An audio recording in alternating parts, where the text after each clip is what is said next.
Hello, everybody. Welcome back to Christine Boho Plans. Today's video is going to focus on the Passion Planner. And today we're basically going to talk about how to use Passion Planner as it is designed. So I know Passion Planner themselves actually have videos up on their YouTube channel. If you go to Passion Planner YouTube channel, you will see a lot of great informational videos and tutorials on actually how to use this planner.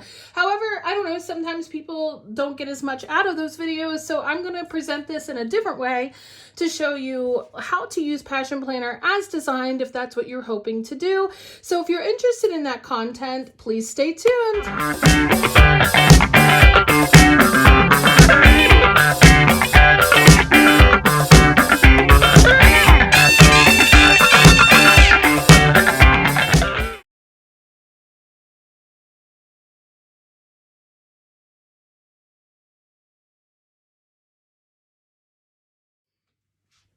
So welcome back. Thank you for being here today to learn more about how to use a Passion Planner as designed.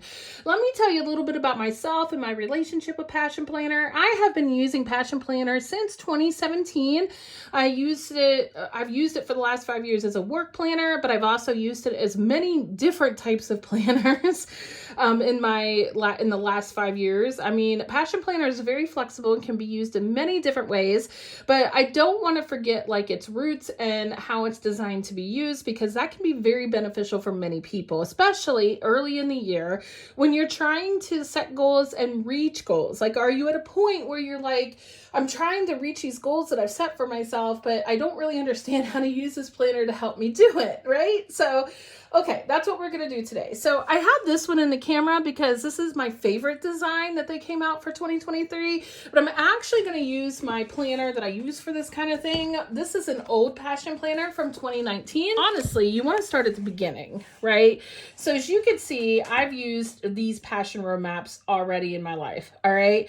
So the very first thing, when you get a Passion Planner, I recommend, if you want to use the planner as designed, the very first thing I recommend you do is go to the very beginning of the planner and read your Passion roadmap, a step-by-step guide to mapping out your goals.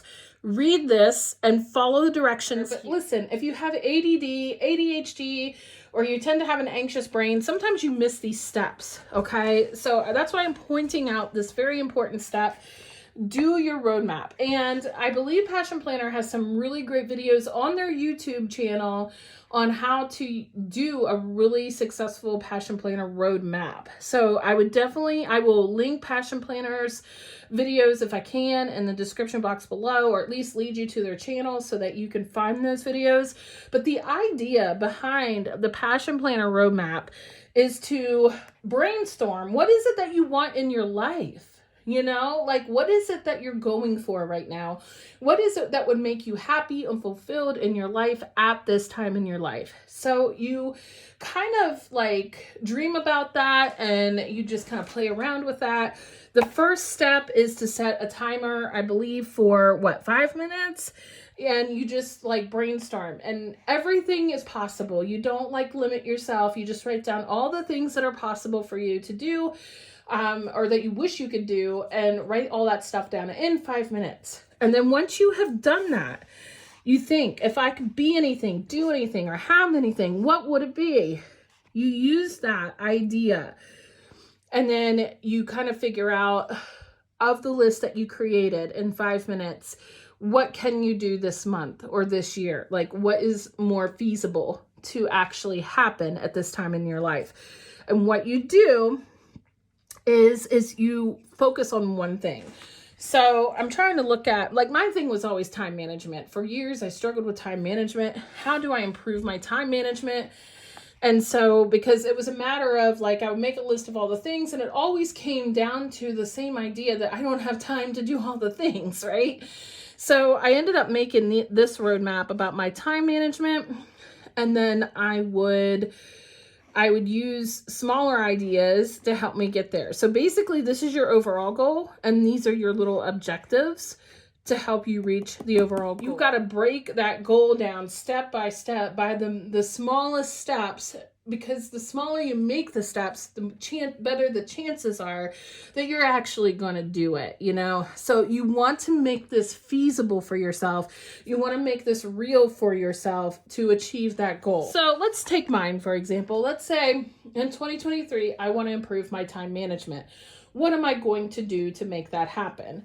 So time management, and then I would like write out like what do I need to do. So for example, I need to set boundaries around how much time I'm working. I need to only work 8 hours a day. At the end of 8 hours, I'm done, no matter what. Okay, so maybe just in that goal, my practice would be this week's focus: work 8 hours a day only. And so today, today's focus, I'm going to work from 9 to 5. Today's focus, I'm going to work from, I don't know, 7 to 3 or whatever 8 hours would be. Like, you want your overall focus, your weekly focus, and your daily focus to support one another. Okay, so let's say for this first week, I'm heavily focusing on, I'm getting my work schedule down to 8 hours a day so that I can have more time to do other things in my life. So let's say I'm successful at that this week. And I will say, if you're not successful at it, it's okay. You can carry that same goal into the next week until you get it. Because for me, if I didn't get my work schedule down to 8 hours a day, nothing else is going to happen because I need that extra time to do the other things, right? So time management also include like spending more time with my spouse, right? Spending more quality time with family. So then I would pick a week where I would be like quality time with spouse or quality time with family. And then I would pick smaller goals from that I could do on a daily basis to contribute to that. Like on Sunday, I can say, make sure I have dinner with my family. Okay. On Monday, I'm only working 8 hours a day now. So I'm going to come home and make sure I have like an hour conversation with my spouse without phones or TV or anything on, right? Like, you can think about it week by week. That's going to help you reach that particular goal that you're working towards for the week. And this goal still is supporting the overall goal that you have here. For me, is improving your time management. So, and you can do that all year long. So let's say I work on increasing my time management, improving my quality time with my spouse and my family. Let's say I do a good job this week. The idea is that I continue that. The idea is that I continue doing the goal from the week before of shortening my workday to 8 hours. That is continuing into this week. And because I have that additional time now, I'm working on increasing my quality time with my spouse and my family. So, and you can see how you build on that. So then I would highlight another box saying, okay, I have met the goal of increasing quality time with my spouse and my family. I also met the goal of reducing my work hours to 8 hours a day. So what's another goal that I have? I need to increase time for self-care. Okay. So I would turn to the next week after I've met those two goals. And again, you can take as many weeks as you want to really meet the goals that you're focusing on. Okay, I'm just going at it week by week. So now that we've met two of the goals on our roadmap, let's look at the third goal. Let's say my third goal is, okay, I'm increasing time for self-care. Okay, what am I going to do each day for self-care this week to support that goal?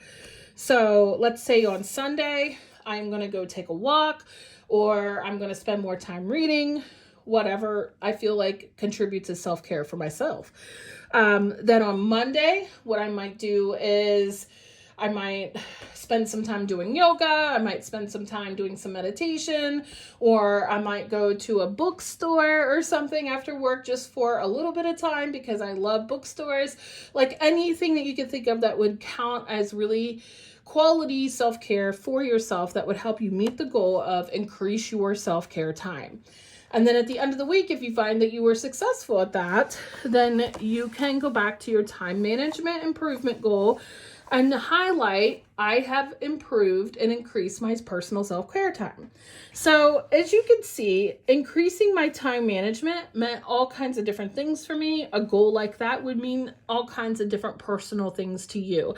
And that's what's beautiful about this. This is personal to you, is you set the goals as you need, and the steps are going to look different for you as they would someone else, because it's all about your personal growth, right? It's all about you attaining your personal goals, and your goals in life really should be about how can I contribute to having a longer, healthier, happier life? How can you make your life better, more life-giving to yourself so that you feel like a more grounded, healthy, happier person, right? So, and as I said before, you can use a whole month if you need to focus on one goal. It just depends on what the goal is. If I struggle with getting my work time management down to 8 hours a day, then I am going to keep working on that until I get it right, because I can't work on the other goals as much until I get that particular goal down. So I can do that for an entire month. Okay. So that is how I interpret, how I see how the Passion Planner is designed to be used as far as the goal setting aspect of the planner. And what I always have done when I'm focusing on goals, this good things that happened, I will definitely know any good things that happened, but I try to focus on any successes I have towards this goal. Like, what are the good things that happened this week that helped me meet this goal? Okay. So that's just a suggestion. And then what I love about Passion Planner is you have your monthly reflection at the end of every month. And the purpose of this is to help you reflect, how did you do this month on reaching that roadmap goal? So I lost my page. Here we go. So this overall objectives that you were working on, how did you do on that? So what was the most memorable part of the month? What were the biggest lessons, or what were the biggest discoveries that you made for the month while working on this goal? Review your planner, and basically, are you happy with how the month went? How are you different now between the month before and this month, especially as you were working on this goal? So this reflection pages, these pages here, really help you process what has gone well and what you want to work on more. And sometimes what happens when you do these reflection pages is you realize that some of the objectives or even the whole goal that you set for yourself needs to be revised, and that's okay too. That's part of the journey, right? We figure there's one thing that we're working on, but at the same time, as we work through it, we realize it actually needs to look a little different based on how realistic it is or what fits your lifestyle better. You can adjust and change goals at any time. And sometimes doing this reflection helps us see that. So, and at the end of the reflection, it challenges you. What are you going to do differently for the next month to help you get closer to reaching that goal that you have set for yourself? So that is how the reflection is used. And then you start again for the next month. Of course, I did it at the end of the planner, but yes. So after a reflection, you have the next month. In the middle of the planner, you can have a new roadmap. This was in the middle of the year, so I did a new roadmap here. And then it goes into your monthly. I really love monthly planning, especially with goals, because it gives me an overview of 30 days and what I can do over those 30 days to work towards that goal that I really want to meet. So anyhow, I hope this is helpful to you guys. Please let me know in the comments below if you have any questions about this, if this works for you, what challenges you have had in trying to use the Passion Planner as designed to help you reach your goals. Again, I'm going to refer you to Passion Planner's YouTube site because they have a ton of videos on how to write a roadmap, a better roadmap to break it down in a way that works for you, and how to break those goals down into smaller steps so that you are able to reach them a little easier, and how to use these spots or these sections on your weekly to keep you focused on that goal in the midst of your daily life. So I'm definitely refer you to the Passion Planner YouTube channel, but I just kind of wanted to give a different perspective on how the Passion Planner is designed to be used and how it can be used to help you reach the goals that you're working towards. So I hope this was helpful. Please, like I said, let me know if you have any questions, any comments, what your successes have been in using the Passion Planner for goal setting, what your challenges have been. I'll be glad to help you any way I can, and any other thoughts that you have about that. So thank you. Thank you so much for being here today. This is part of my Passion Planner series that I'm doing here on my YouTube channel, Christine Boho Plans. I'm going to be doing more series on different ways to use the Passion Planner. Including like how can you use an entire Passion Planner just for budgeting? How can you use an entire Passion Planner just for meal planning? How can you use an entire Passion Planner just for social media planning? Like, you really can use whole Passion Planners for different aspects of your life, and I've learned that over time. I've done it all, so I want to share all of that with you. So stay tuned if you want to keep up with this series to learn more about how Passion Planner can be used in your life. So if you are interested in purchasing a Passion Planner, I am a Passion Planner ambassador. I'm going to put my code on the screen and also in the description box below. If you found this information helpful, please use my code to get a discount on your Passion Planner purchase. Thank you so much for being here today. I hope you guys have a lovely day or night. Bye-bye.